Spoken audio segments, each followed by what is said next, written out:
Hi, I'm Karen Scofield. I'm Head of People Growth Strategy at Blue Yonder Research here in the UK.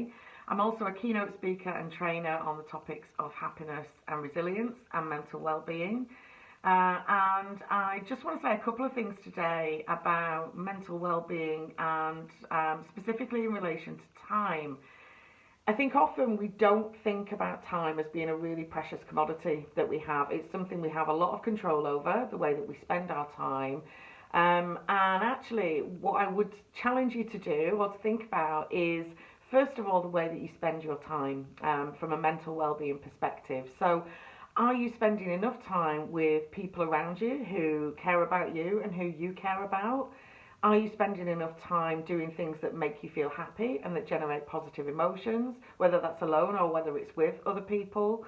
And are you spending enough time doing things that actually are meaningful to you, in whatever interpretation you have for what meaning is, whether that's spiritual or religious, whether it's about meaning within a family unit and your role within that, whether it's about meaning within a broader community, socially, or whether it's about meaning that you find at work. If the answer to any of those questions is no, then I would challenge you to try and re-engineer some of your time so that you can build in some more positive emotions, build in some time for those social connections that are so important to us as humans, and to drive more meaning into the time and the activities that you're undertaking.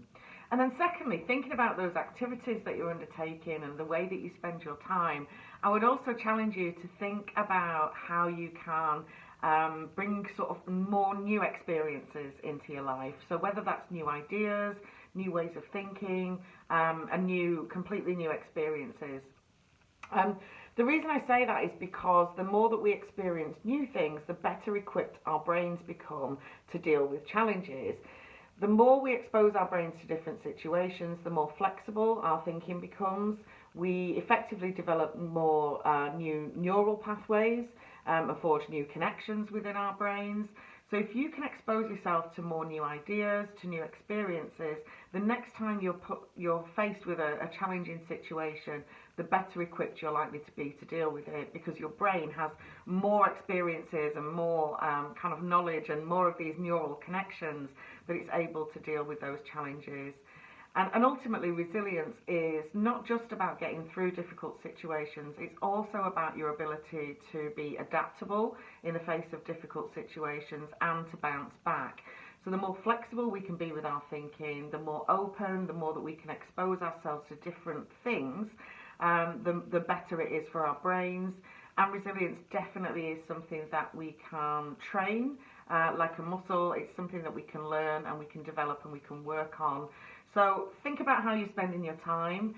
Think about who you're spending it with, what it is that you're doing, what meaning it's giving you, and think about whether you can expose yourself to some more new experiences as well to help your brain become as flexible as possible and really help you with any future challenging situations.